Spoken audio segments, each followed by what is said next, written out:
ओम सभी को नमस्ते। ओम का उच्चारण नमस्ते स्वामी।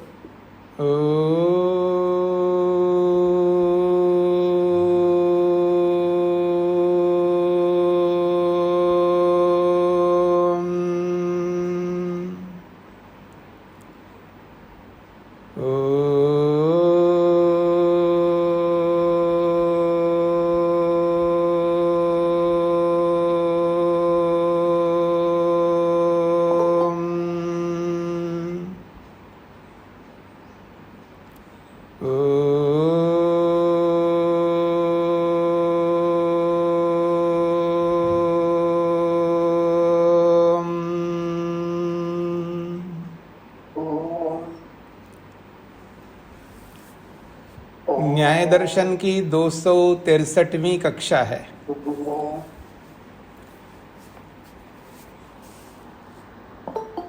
जिन्होंने अपना माइक बंद नहीं किया, माइक बंद करके रखिए।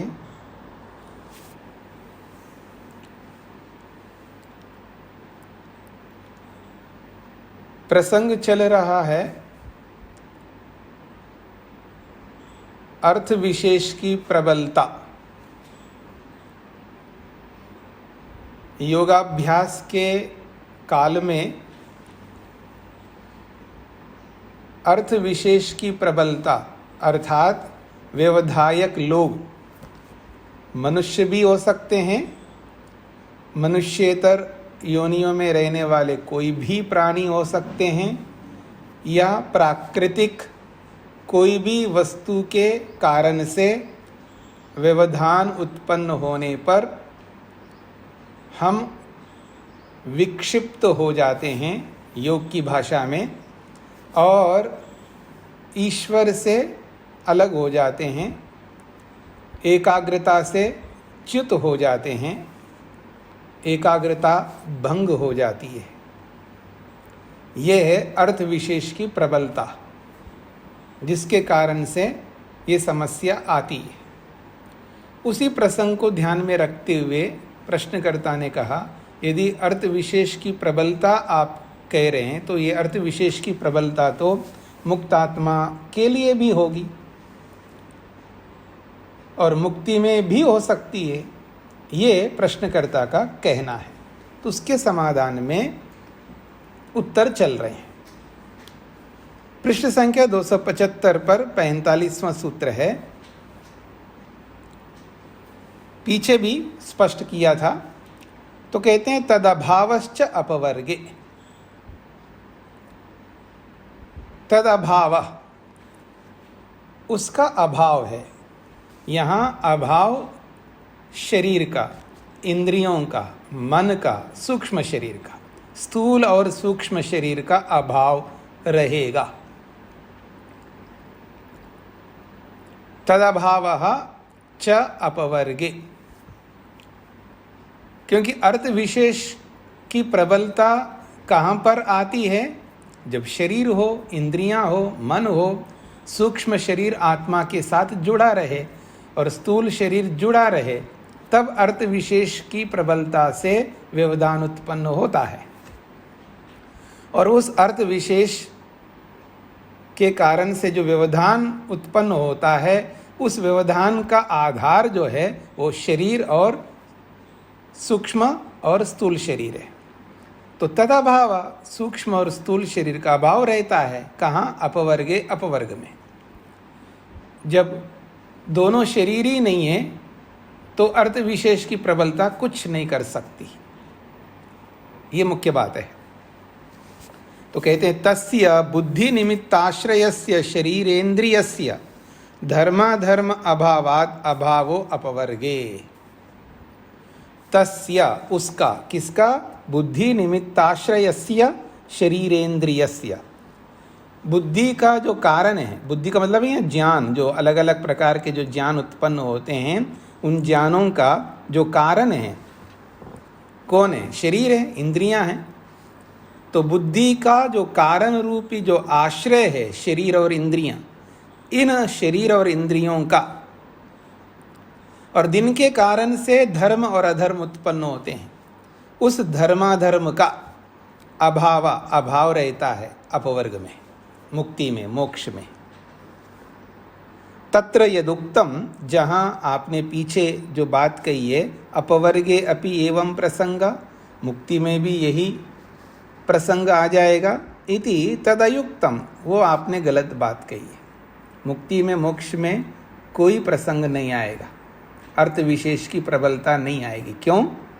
क्योंकि कारण बताया हमने। स्पष्ट हो रहा है सभी को? तस्मात्, इसीलिए सर्व दुख विमोक्षो अपवर्ग। भले आदमी अपवर्ग का अभिप्राय समझ लो आप, अपवर्ग किसे कहते हैं? पहले हमने परिभाषाओं में स्पष्ट किया है। 12 प्रमेयों में जो अपवर्ग एक प्रमेय है, उसकी परिभाषा में हमने स्पष्ट किया है अपवर्ग किसे कहते हैं। तो कहते हैं सर्व दुख विमोक्षो अपवर्ग। अपवर्ग उसको कहते हैं जिसमें सब प्रकार के दुखों का विमोक्ष होता है, अर्थात छुटकारा प्राप्त होता है। समस्त दुखों का जहाँ पर छुटकारा होता हो, उसी को तो अपवर्ग मोक्ष कहते हैं, जहाँ किसी भी प्रकार का कोई दुख नहीं होता।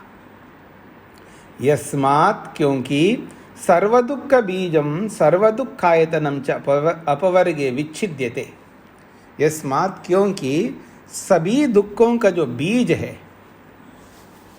मैं आप में से किसी से भी पूछ सकता हूं, अनिल जी बताएंगे सभी दुखों का बीज क्या है? तो सभी दुखों का बीज अविद्या है। हाँ, ज्ञान है। ये उत्तर है यथार्थ। तो कहते हैं समस्त दुखों का जो बीज है वो है मिथ्या ज्ञान। सर्व दुखायतनम, और समस्त दुखों का वो आधार जो है शरीर, जहाँ पर समस्त दुखों का उपभोग करते हम लोग। तो सर्व दुख आयतनम, समस्त दुखों का आयतन, आयतन किसको कहते हैं? आधार को कहते हैं।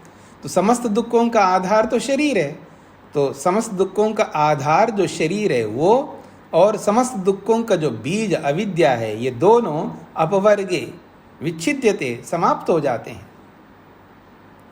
तस्मात्, इस कारण से, सर्वेण दुखेन विमुक्ति अपवर्गः, इसलिए समस्त दुखों से विमुक्ति हो जाती है अपवर्ग में। न निर्बीजम निरायतनम न दुखम उत्पद्यते इति। तो सिद्धांत है जहाँ बीज ही नहीं है, जहाँ आयतन आधार ही नहीं है, तो वहाँ दुख क्यों कर उत्पन्न होगा? दुख बिल्कुल उत्पन्न नहीं हो सकता। स्पष्ट हो गया सभी लोगों को?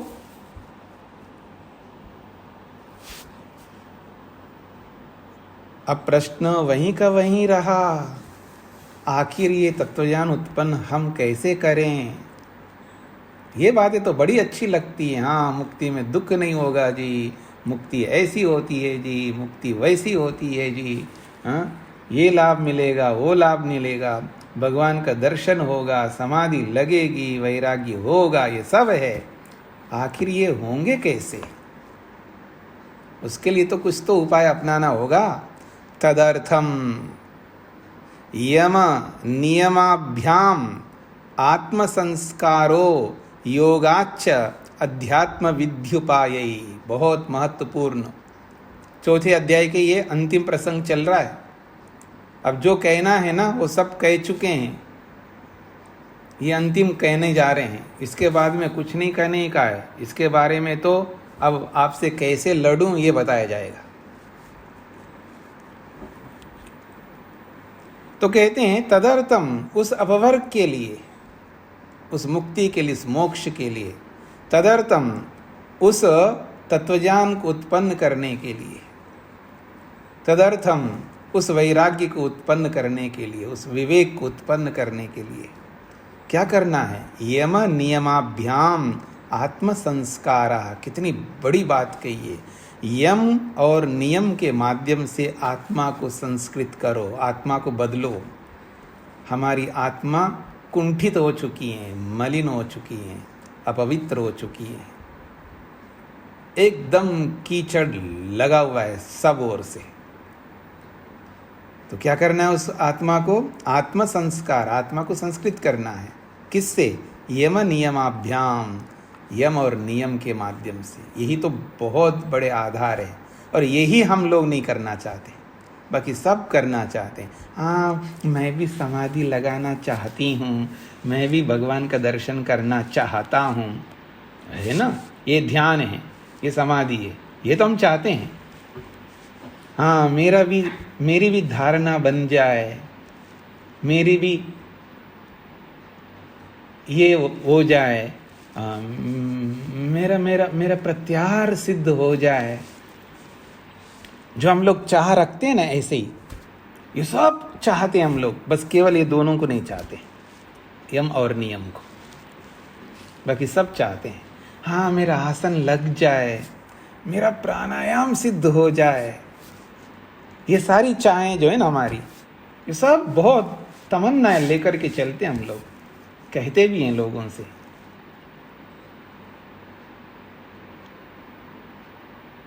देखिए, हम अपने आप को देखते हैं, देखिए आप अपने आप को देखिए, आज हम क्या चाह रखते हैं। वो सब चाह रखते हैं, और जिस चाह की बात ये करते हैं, ये चाह बिल्कुल नहीं रखते हैं। हाँ जी, बहू से झूठ बोलते हो ना, हाँ बोलना पड़ता है, पति से बोलना पड़ता है, पत्नी से बोलना पड़ता है, कभी कभी हमको ये सब करने पड़ते हैं। मन को क्यों परेशान कर रहे हो? मन मलिन हो रहा है। नहीं, ये तो चिंता तो करनी पड़ती है। ये क्या है? शौच का पालन नहीं चल रहा है ना, शौच नहीं करना चाहते ना, है ना। यम और नियम बता रहा हूं मैं अभी आपको, नियम। मैं जब कह रहा हूं चिंता क्यों करते हो, नहीं, चिंता तो करनी पड़ती है ना, अर्थात मन को मलिन ही रखना चाहते हैं, उसको शुद्ध करना नहीं चाहते हैं। यम और नियम, तो यम और नियम से आत्मा को संस्कृत करना है, और योगाच्च, और बाकी जो योग है, ध्यान, समाधि, प्रत्याहार, धारणा, प्राणायाम, यानी यम और नियम के बाद में जो 6 हैं अंग और बाकी है, उन सब योग से अध्यात्म विधि उपाय, अध्यात्म को प्राप्त करने की, जितने भी अध्यात्म विधि को पाने के लिए, अध्यात्म में प्रवेश करने के लिए, आत्मा में एंट्री करने के लिए, तत्वज्ञान उत्पन्न करने के लिए, तो योगाच्च, अध्यात्म विधि का उपाय, अध्यात्म को पा सकने के जितने भी उपाय बताए गए हों, सारे के सारे अपनाने होंगे। तस्य अपवर्गस्य अधिगमाय यम नियमाभ्याम आत्म संस्कारः। अब भाष्यकार खोल रहे हैं सूत्र को, उस अपवर्ग को पाने के लिए यम और नियम के माध्यम से आत्मा को संस्कृत करना है हमें।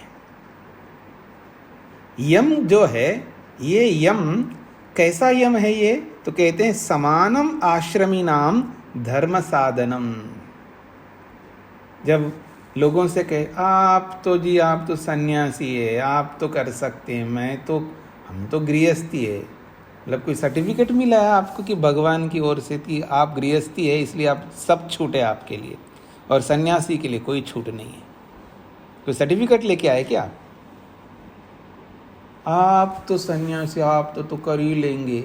अरे, कहते हैं समानम आश्रमीनाम धर्म साधनम यमः।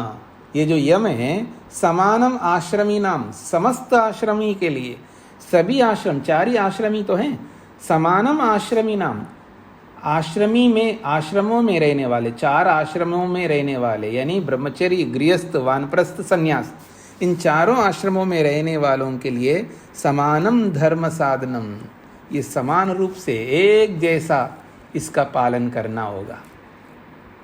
आप सन्यासी, आप कर सकते, मैं तो बाल बच्चे वाला हूं, मैं कैसे कर सकता हूं? नहीं चलेगा। समान रूप से यम और नियम, यम का पालन करना है। यहाँ पर यम की बात कर रहे हैं। यमः समानम, आश्रमी नाम, सभी आश्रमों में रहने वालों के लिए समान रूप से धर्म है ये। यही साधन है समाधि तक पहुंचने का। नियमस्तु विशिष्टम, और नियम में कुछ अंतर है।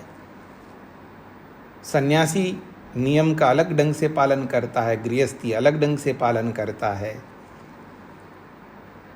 नियम जो है ना, ये अलग अलग आश्रमों के लिए अलग अलग है, पर यम में नहीं, यम समान रूप से पालन करना होगा।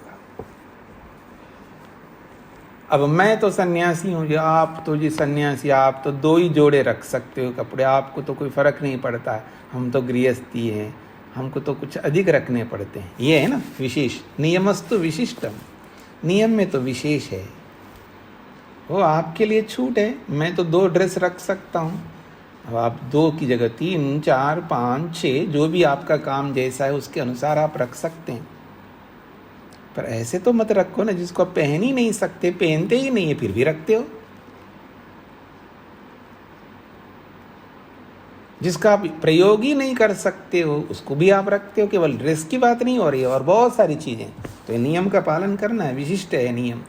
सबके लिए अलग अलग आश्रम के लिए नियमों में अंतर है, पर नियमों का सब पालन अपने अपने आश्रम के अनुसार सब नियमों का पालन सबको करना होगा।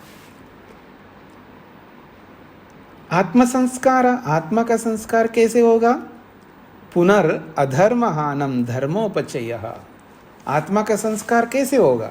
तो कहते हैं अधर्म को त्याग करते जाओ, जहां पता लगे अधर्म है उसको छोड़ते जाओ, इसी से आत्मा शुद्ध होती जाएगी। और धर्मोपचय, और धर्म का संग्रह करते जाओ। उपचय का अर्थ संग्रह। धर्महानम, धर्म को त्याग करते जाओ। अधर्महानम, अधर्म को त्याग करते जाओ। धर्म का उपचय, चयन करते जाओ, धर्म को इकट्ठा करते जाओ। कैसे पता लगेगा ये धर्म अधर्म है? तो योग शास्त्राच्च, योग शास्त्र पढ़ो, योग शास्त्र को अपनाओ। योग शास्त्रात् च अध्यात्म विधि प्रतिपत्तव्यम। इस अध्यात्म विधि में प्रवेश करने के लिए, इस अध्यात्म विधि को प्रतिपत्तव्यम जानने के लिए, अध्यात्म को अपनाने के लिए, आत्मा को सुसंस्कृत करने के लिए, परमात्मा को पाने के लिए, समस्त योग को अपनाने के लिए योग शास्त्रात्, योग शास्त्र से ही प्रतिपत्तव्य जानकारी प्राप्त कर लेनी चाहिए। स पुनः, और वो योग है क्या? तपः, तप करना होगा। आप कौन से आश्रम हो कोई मान्य नहीं रखता है, तप सबको करने होंगे। प्राणायाम, प्राणायाम करना है। प्रत्याहार, प्रत्याहार करना है। ध्यानम, ध्यान करना है। धारणा, धारणा करनी है। यम नियम तो पहले बता ही गए हैं। इंद्रिय विषयेषु प्रख्यान अभ्यासो, और इंद्रियों का जो विषय है, इंद्रियों के जितने भी विषय है उन विषयों में प्रसंख्यान अभ्यास, प्रसंख्यान का अभ्यास करना है। और प्रसंख्यान समझते हैं? प्रसंख्यान जो है बहुत बड़ा तत्वज्ञान है, विवेक है। इंद्रियों के विषयों में हमने विवेक उत्पन्न नहीं किया। प्रसंख्यान ज्ञान का मतलब है सर्वोत्कृष्ट ज्ञान। तत्परमम प्रसंख्यानम, ऐसे महर्षि वेदव्यास योग में स्पष्ट करते हैं। वो विवेक है, वो ही विवेक हम पैदा नहीं करते हैं। क्यों? इस उत्कृष्ट प्रसंख्यान का मतलब है उत्कृष्ट विवेक, उत्कृष्ट ज्ञान, तत्वज्ञान। प्रसंख्यान तत्वज्ञान है जिसके लिए सारा प्रसंग चलाया जा रहा है। उस प्रसंख्यान को, उस तत्वज्ञान को लेकर के एक बार होने के बाद में भी बात नहीं बनती है। विवेक उसको बार बार अपने अंदर स्थापित करना है। इसलिए प्रसंख्यान अभ्यास, उस तत्वज्ञान का, उस विशिष्ट विवेक वैराग्य का अभ्यास करते रहना होगा। क्यों? रागद्वेष प्रहाणार्थ, रागद्वेष को दूर करने के लिए। इतना आसान नहीं है रागद्वेष दूर करना। जितना अधिक तत्वज्ञान को, विवेक को अभ्यास कर करके उसको मजबूत नहीं करेंगे तब तक रागद्वेष छूट नहीं पाएंगे। उपायस्तु योगाचार विधानमिति, बस उपाय तो यही है कि योग के अंदर जो जो आचरण करने के लिए बताया, योगाचार विधि, योग के अंदर योगाभ्यास में क्या क्या आचरण करने के लिए बताया गया है, उन समस्त आचरणों का या आचरणों को अपनाना ही उपाय है। तत्वज्ञान को पाने का उपाय क्या है? योगाचार विधानम। योग के अंदर जितने भी आचरण बताए हैं क्या क्या करने के लिए, उन सब आचरणों को अपनाना ही उपाय है तत्वज्ञान को पाने का, समाधि को पाने का, अपवर्ग को पाने का। ये बात कही गई है।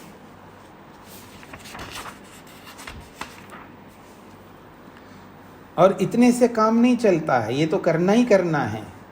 उसके अलावा और क्या करना है जो हम नहीं करते? ये आदमी को समझ में नहीं आता है। कहते हैं ज्ञान ग्रहण अभ्यास तद विद्यैश्च सह संवाद। ज्ञान ग्रहण अभ्यास, ज्ञान प्राप्त करना है और उस ज्ञान को अपने अंदर समाना है, यानी विद्या। ज्ञान का मतलब है विद्या प्राप्त करनी है। शास्त्र पढ़ने होंगे, विद्या को प्राप्त करना ही होगा।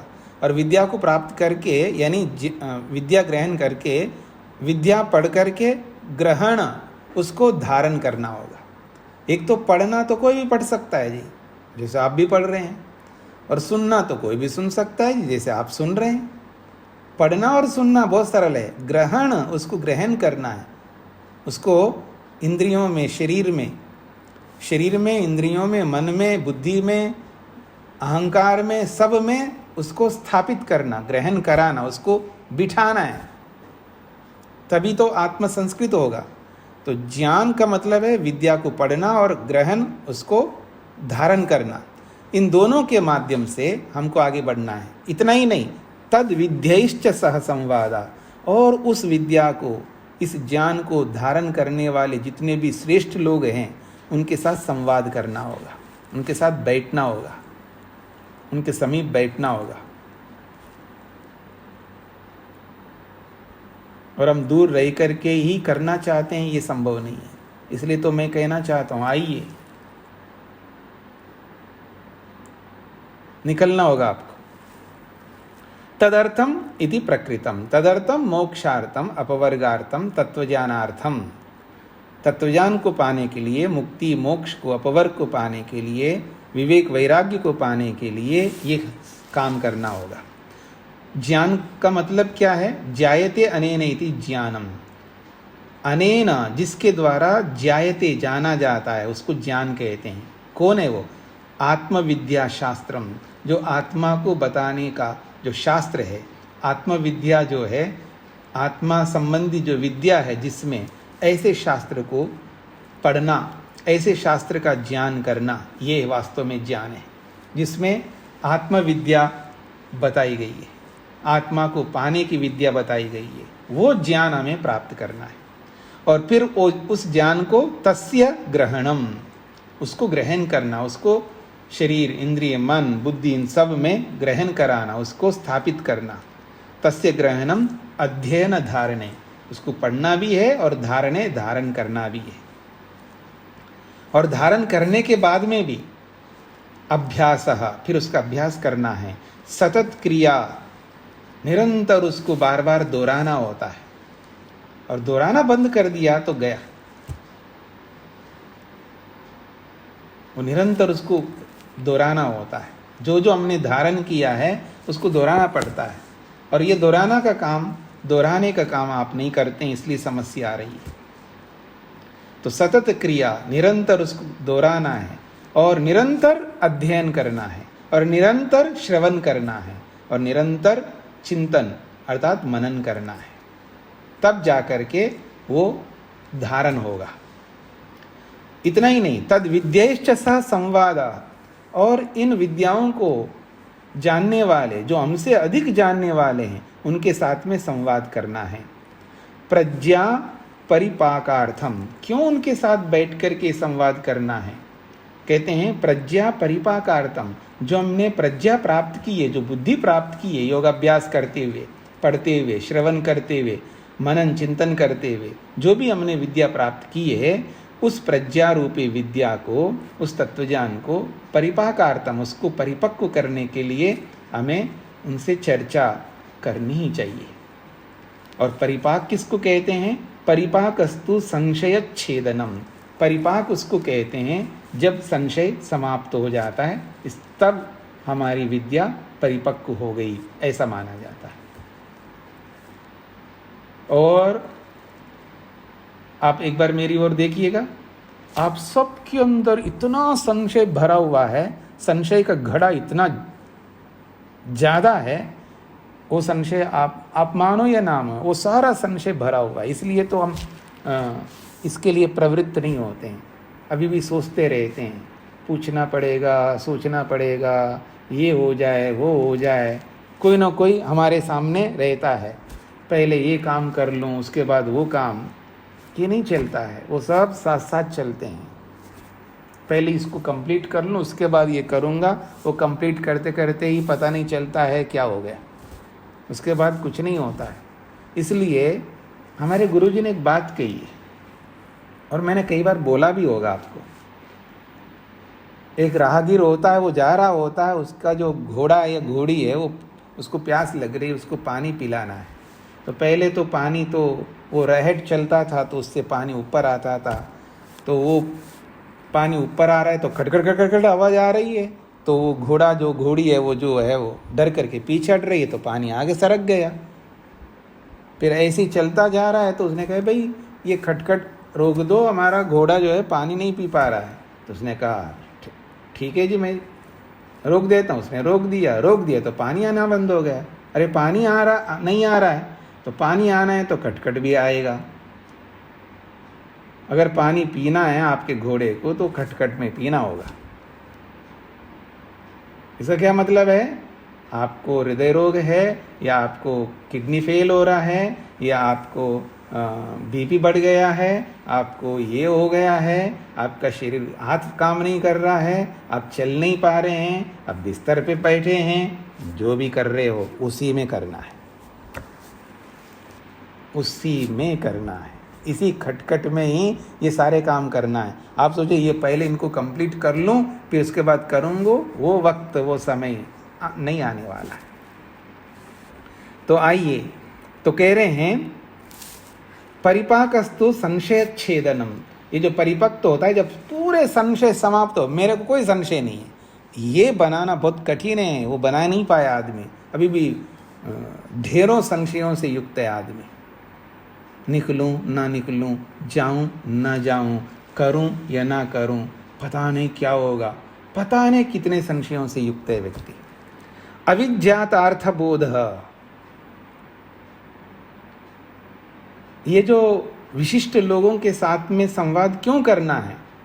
एक तो हमारी बुद्धि को परिपक्व करना है, दूसरी बात कहिए अविज्ञातार्थ बोधा, अभी जो हमने जाना ही नहीं है, बहुत कुछ जानना है, बहुत जानना है, अभी कुछ भी नहीं जाना है। तो उस अविज्ञात न जाने हुए को जानने के लिए उनके साथ बैठना है। अध्यवसिता अभ्यनुज्ञानम इति, और जो अध्यवसिता, जो निर्णय किया हमने ये ऐसा ही है, उसको अनुज्ञानम, उसको व्यवहार में उतारना है। निर्णय तो हमने बहुत कर लिया है लेकिन व्यवहार में उतार नहीं रहे। ये तीन बातें बताइए। और भी कहा जा रहा है समायवाद संवाद, समायवाद संवाद। ये संवाद क्यों करना होता है? संवाद का अभिप्राय क्या है? समायवाद, सम करने के लिए, सामने वाले की बुद्धि और अपनी बुद्धि को सम करना है हमको, दोनों की बुद्धि एक जैसा बन जाए।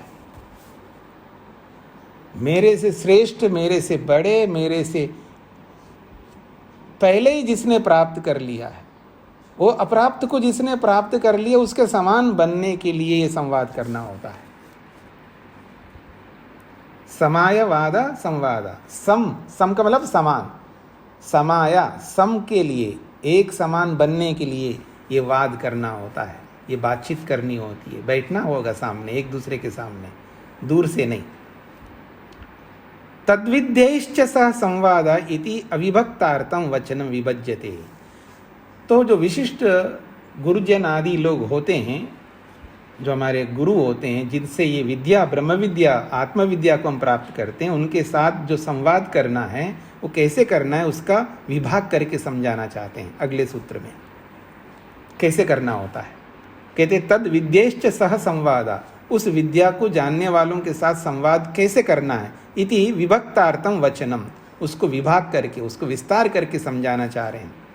तो ये जो संवाद किससे करना है, तम शिष्य, अपने शिष्य से संवाद करना है, गुरु अपने गुरु से संवाद करना है, हर किसी से नहीं, अपने शिष्य से या अपने गुरु से, सह ब्रह्मचारी अपने साथ पढ़ने वाले के साथ में। विशिष्ट श्रेयो अर्थी भी, और जो हमारा विशेष कल्याण करने वाले होते हैं। कुछ लोग बड़े स्वार्थी होते हैं, अपने स्वार्थ से जुड़े रहते हैं, और कुछ लोग होते हैं उनका कोई स्वार्थ नहीं होता, बस उनका यही रहता है कि इनका कल्याण हो, बस जिस किसी भी रीति से इनका कल्याण हो, इनका दुख दूर हो। तो ऐसे जो हमारे विशिष्ट श्रेय कल्याण चाहने वाले लोग होते हैं, उनके साथ में या अपने साथ पढ़ने वालों के साथ में, अपने गुरु के साथ में, अपने शिष्य के साथ में। एक और बात कहिए अंत में, अनसूय भी, जो कभी आपसे असूया नहीं करते, कभी भी नहीं करते। हाँ जी, पति करता नहीं करता असूया, करता है, पत्नी भी करती है असूया, माँ भी करती है, पिता भी करता है, गुरु भी करता है, ऐसे सब लोग करते हैं एक दूसरे से असूया। पर जो योगाभ्यासी होता है, तत्वज्ञानी होता है, विवेकी होता है, जिसका लक्ष्य ही अविद्या को समाप्त करना, वो असूया कैसे कर सकता है। इसलिए जिसमें असूया नहीं दिख रही है, जो हमारी चुगली निंदा, जो हमारे से असूया नहीं करते हैं, ऐसे लोगों के साथ बैठ करके हमें संवाद करना होता है। तो ये कुछ बातें बताइए जिनसे हमको संवाद करना है, शिष्य से, गुरु से, अपने साथ पढ़े हुए व्यक्ति, अपने साथ जो इसी विद्या को जो पढ़ने वाले उससे, या जो बहुत विशिष्ट हमारा कल्याण करने वाले, हमारा बिल्कुल कल्याण का मतलब वो नहीं है, कल्याण दोनों प्रकार से होता है।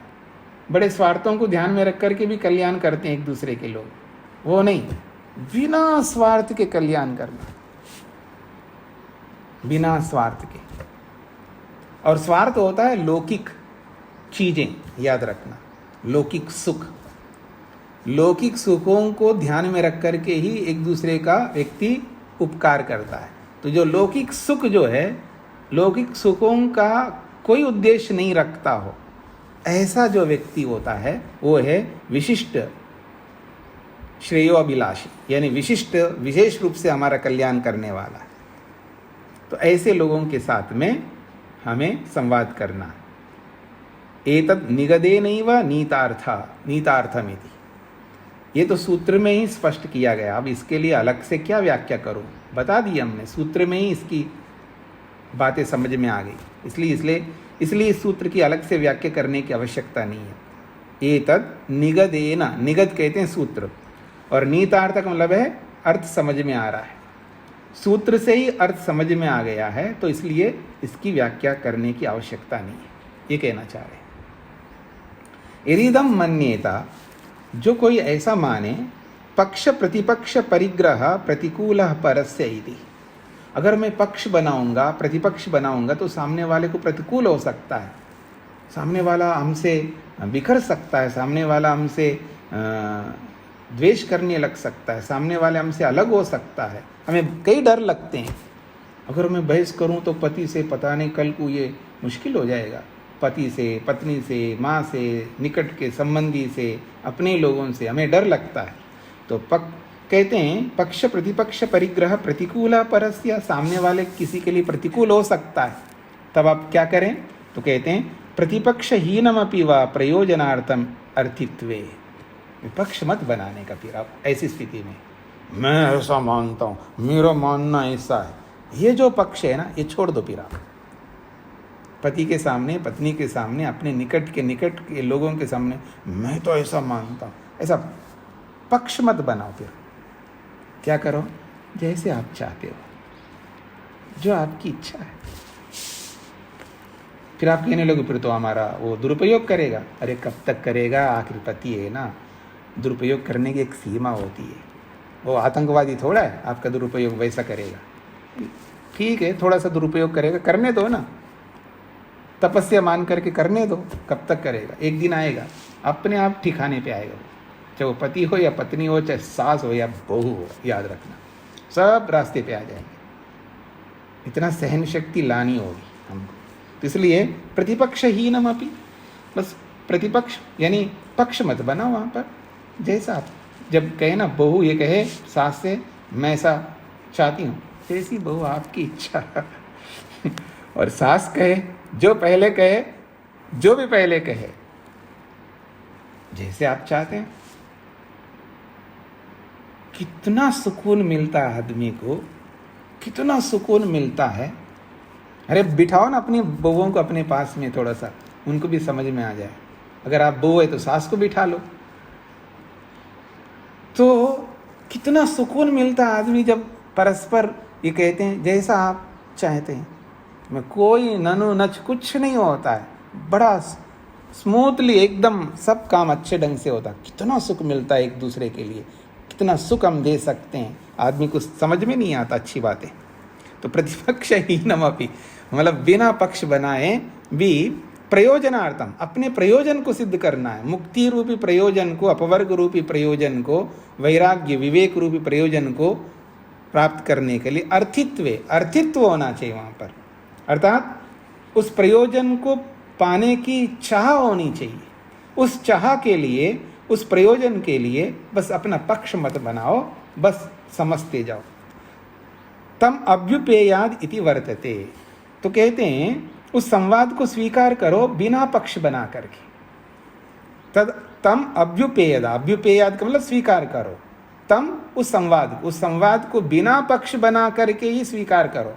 आखिर संवाद करना बंद मत करना, बस पक्ष छोड़ दो, कोई बात नहीं। अगर सामने वाला नाराज होने की स्थिति है तो फिर पक्ष मत बनाओ। परतः प्रज्ञाम उपादित समानः, बहुत बड़ी बात कही जा रही है। परतः सामने वाले के पास कुछ विशिष्टताएं होती हैं, हर व्यक्ति के पास कुछ विशेषताएं होती है, कुछ गुण होते हैं जो हमारे में नहीं होते। तो परतः प्रज्ञाम उपादित समाना, सामने वाले से प्रज्ञा को, विशेष बुद्धि को, विशेष कला को, विशेष हुनर को उपादित समाना प्राप्त करने की चाह रखते हुए, तत्व बुभुत्सा प्रकाशनेन, और तत्व को मतलब यथार्थ तत्वज्ञान को पाने की इच्छा को प्रकाशनेन प्रकट करते, उसके सामने ये एहसास होना चाहिए सामने वाले को, हाँ ये तत्व की इच्छा रखता है, तत्व बुभुत्सा इसकी, अर्थात विवेक वैराग्य को पाने की इसकी अंदर लालसा है। ये किसी स्वार्थ को लेकर के मेरे सामने नहीं आया है।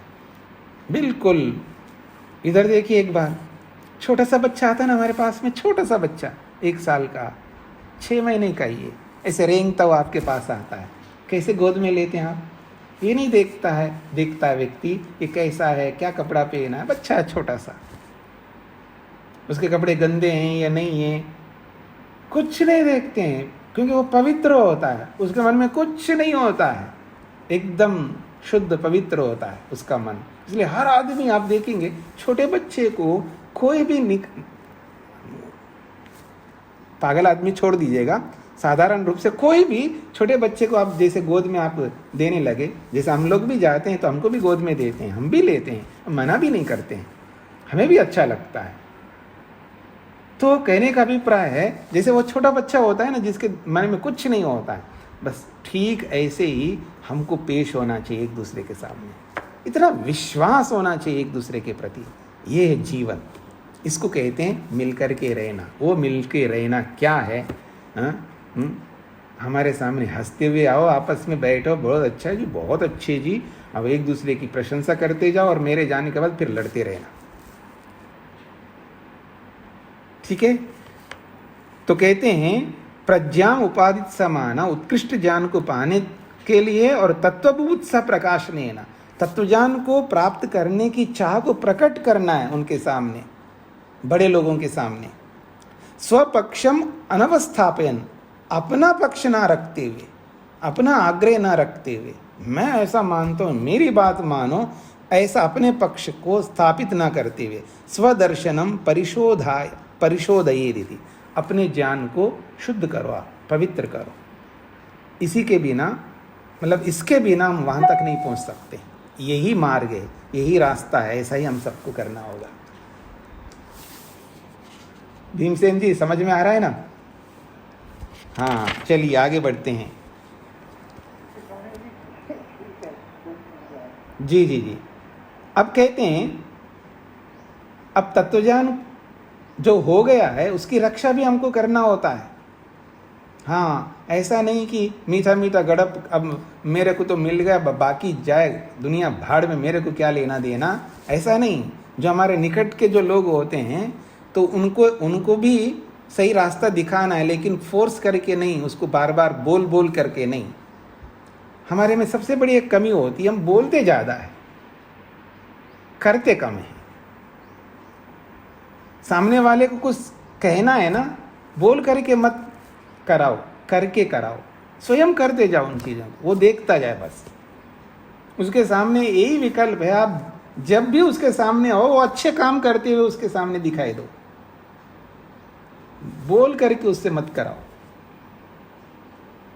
तो कह रहे हैं तत्वज्ञान परिपालन प्रकरणम। अब कह रहे हैं ये तत्वज्ञान का पालन भी करना है ना, उसकी रक्षा करनी है हमको। जो हुआ है बोध, और हम अपने साथ लेकर के नहीं मरे, हम दूसरों को भी दे करके मरे तो अन्योन्य प्रत्यनीकानि च प्रवादुकानाम दर्शनानि।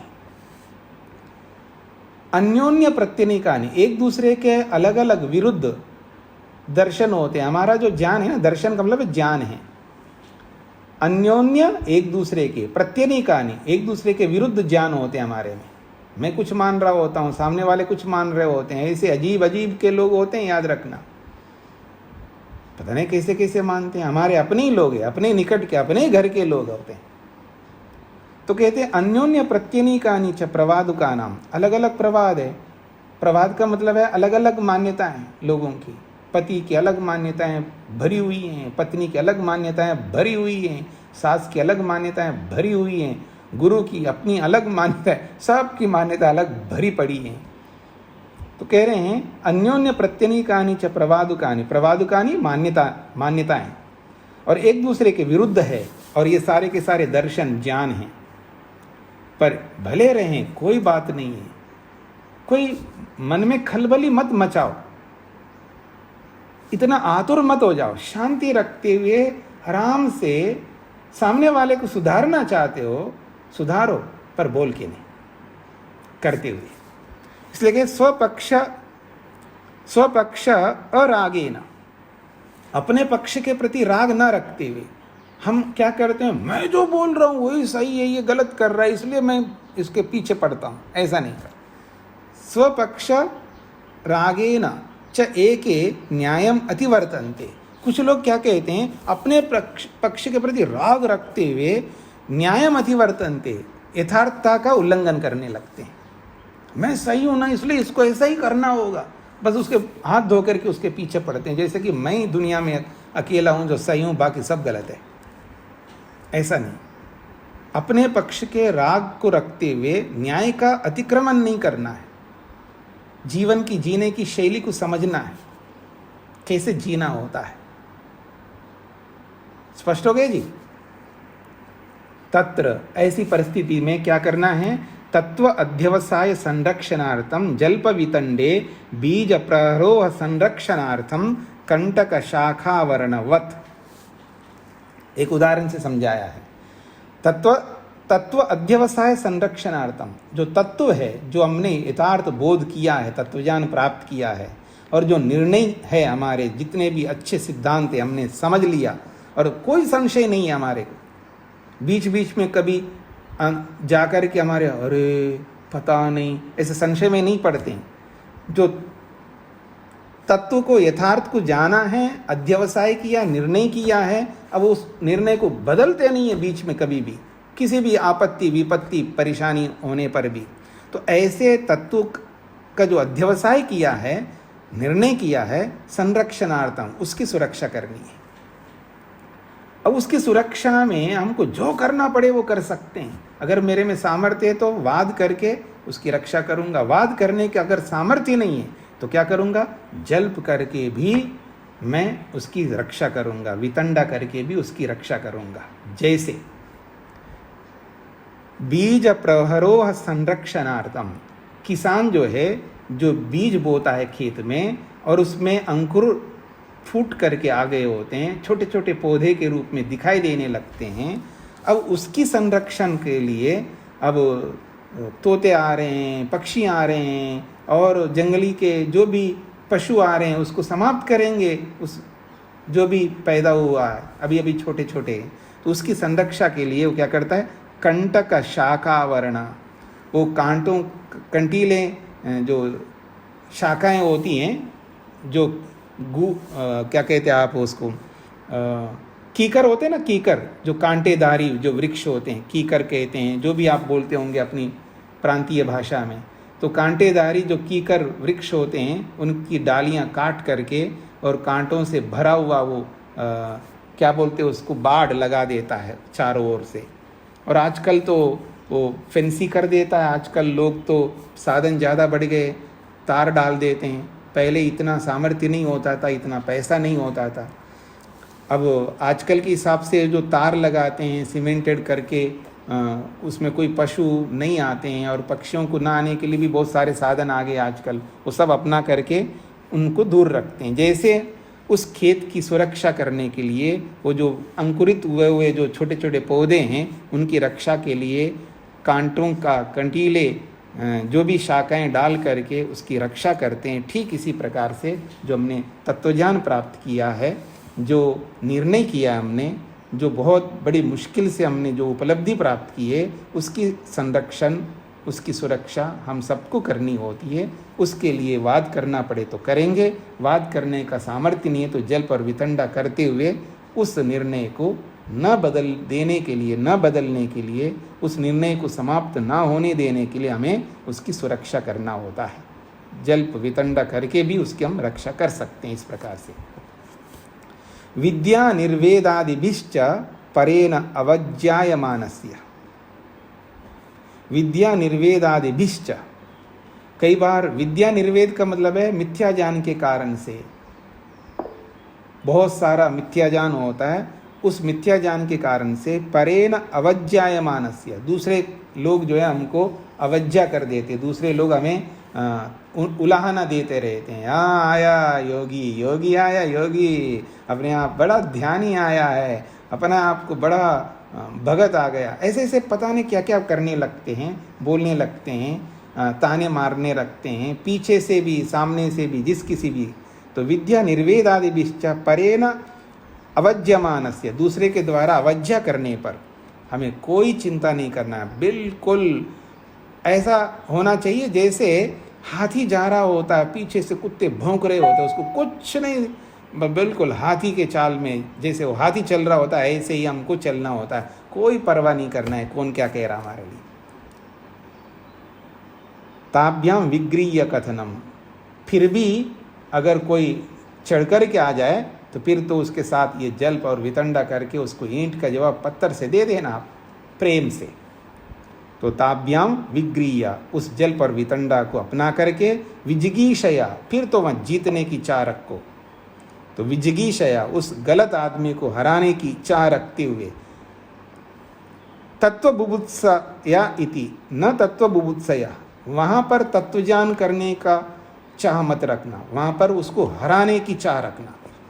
जो गलत आदमी हमारे सामने आता है तो उस आदमी के सामने फिर तत्वज्ञान करने के लिए उससे बात करना नहीं, बात बनेगी नहीं। बिल्कुल विधर्मी होता है, बिल्कुल वो समझ नहीं रखता हो, ऐसे सामने वाले व्यक्ति को देखते हुए हमको बात करनी होती है।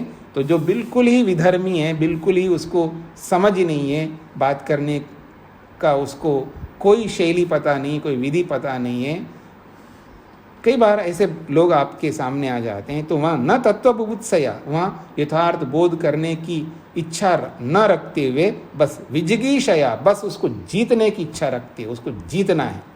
तदेतद विद्या पालनार्थम, हमें इस विद्या की रक्षा भी करनी है, संवाद नहीं करके वहाँ जल्प और वितंडा की रक्षा भी करनी है और अपने यथार्थ सिद्धांतों की रक्षा भी करनी है। न लाभ पूजा ख्यात्यर्थम इति, वहाँ किसी लाभ को देखते हुए या मेरी पूजा होगी, लोग मेरी वाहवाह करेंगे, इस प्रकार के लाभों को ध्यान में रखते हुए इस प्रकार के सम्मान, इस प्रकार की लोकेशना को ध्यान में रखते हुए कोई काम नहीं करना। वहाँ तो विद्या की रक्षा करने के लिए काम करना है, वहाँ तत्वज्ञान की सुरक्षा करने के लिए काम करना है। वहाँ छोटे मोटे लाभ अपनी पूजा करवाना वहाँ उद्देश्य नहीं रखना। तो ये न लाभ देखना है, न अपनी पूजा को देखना है, बस वहाँ विद्या की सुरक्षा करने के लिए इस प्रकार जल्प करना पड़े, वितंडा करना पड़े भी कर डालो, जिससे कि यथार्थता सुरक्षित बनी रहे। ये बात कही है। पूरा हो गया जी आपका चौथा अध्याय। अब किसी कुछ कहना हो, पूछना हो तो पूछिएगा।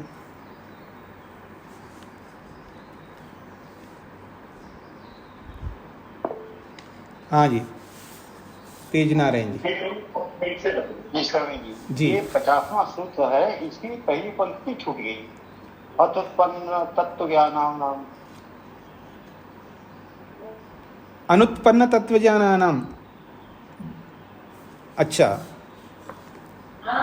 अनुत्पन्न तत्व ज्ञानानाम अप्रहीन दोषानाम तदर्थम घटमानानाम एतदिति।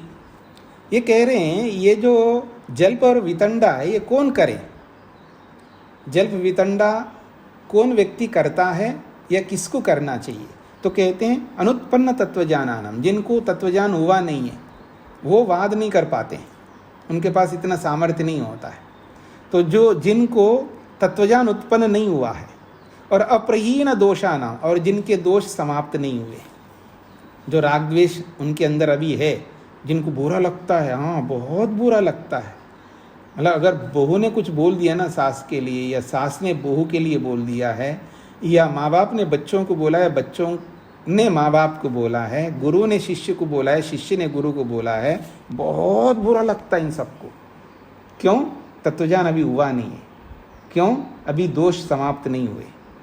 तो कहते हैं अनुत्पन्न तत्वज्ञानानाम, जिनको तत्वज्ञान उत्पन्न नहीं हुआ है, जिनके दोष पूरे नहीं हुए हैं, तदर्थम घटमानानाम, तत्वज्ञान को उत्पन्न करना चाहते हैं और दोषों को दूर करना चाहते हैं और उसमें लगे हुए हैं, ऐसे लोगों को ही जल्प वितंडा अपनानी चाहिए। और जिनको तत्वज्ञान हो गया है, दोष भी समाप्त हो रहे हैं और उनको वाद करना आता है, तो उनको वाद ही करना चाहिए, उनको जल्प वितंडा नहीं करनी चाहिए जी। और कोई बात, किसी कुछ पूछना हो, या मोटी भाषा में कहूँ कुछ खुन्नस हो मन के अंदर, वो भी निकाल लो। हाँ, मौका आ रहा है। क्यों? आपने अपनी मान्यताएं बना रखी होगी ना कि नहीं जी हम तो ऐसा रहते हुए ही आगे बढ़ना चाहते हैं। जो भी आपके मन के अंदर है वो सब निकाल लो। मोहनलाल जी क्या पूछना है? स्वामी जी नमस्ते जी। स्वामी जी, ये शंकराचार्य जी ने जैनियों से वाद किया था या जल्प वितंडा वेद मत की स्थापना के लिए? तो हम यही कहेंगे कि उन्होंने वो जल्प वितंडा किया। हाँ जी, जल्प वितंडा ही किया, उसको वाद नहीं कहते हैं। जी जी जी। मधु जी।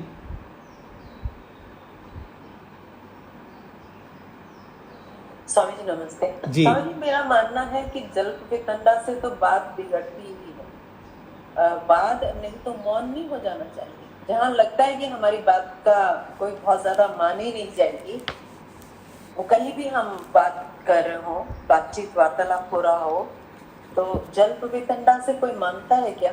नहीं, आप पहले इस बात को समझना है, सामने वाला समझना चाहता है लेकिन योग्यता नहीं है। सामने वाला समझना चाहता है लेकिन उसके पास योग्यता नहीं है वाद करने का, और हम भी समझाना चाहते हैं लेकिन वाद करके समझाने की योग्यता नहीं है। ऐसे प्रसंगों में जल्प वितंडा होता है। और आप जो पूछ रही हैं वो प्रसंग है, सामने वाला सुनना ही नहीं चाहता है। उस व्यक्ति से कोई वाद नहीं, कोई जल्प नहीं, कोई वितंडा नहीं। उस व्यक्ति के सामने तो बोलना ही नहीं, हमको कोई बात ही नहीं करनी है जी। धन्यवाद स्वामी जी। रश्मि जी।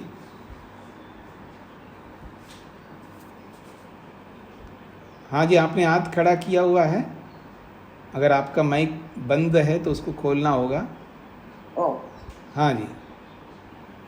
जो पुस्तक है हमारे पास, इसमें 277 के बाद में सीधे 10 पन्ने 20 पन्ने नहीं है और 298 आ गया है। हाँ, मैंने कई बार फोन किया उनको, अब वो कोई उठाता ही नहीं है। उसको छोड़िएगा आप। अपने ये जो ग्रुप में इतने लोग बैठे हैं, किसी को भी कह करके मंगवा लीजिएगा व्हाट्सएप में। इसका बहुत सरल है, इसके लिए इतना आपको परेशान होने का कोई अर्थ नहीं है। आप किसी को भी बोल देंगे ना, जिनके पास ये पन्ने होंगे वो आपको फ़ोटो खींच करके भेज देंगे, उसमें तो 2 मिनट लगेगा। जी, स्पष्ट हो गया रश्मि जी? फिर उसको आप उसका प्रतिलिपि निकाल लेना। जी जी, और किसी को कुछ पूछना है?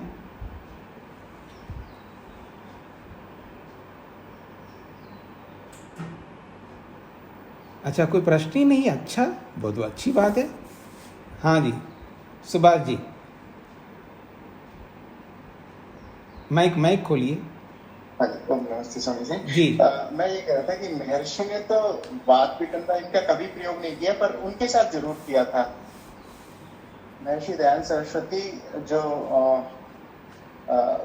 मतलब उनके साथ शास्त्रार्थ होता था, तो उन्होंने कभी इनका प्रयोग नहीं किया, और उनके साथ कई बार ये चीजें की गई दूसरे लोगों ने। हाँ जी, दूसरे लोग तो कोई भी हमारे साथ वितंडा कर सकते हैं, जल्प भी कर सकते हैं, वितंडा भी कर सकते हैं। तो स्वामी दयानंद सरस्वती के साथ में वाद करने वाले भी थे और जल्प वितंडा करने वाले भी थे, और अधिकांश जल्प वितंडा करने वाले ही थे। कोई वाद किसी ने किया होगा, बाकी सब जल्प वितंडा वाले ही थे।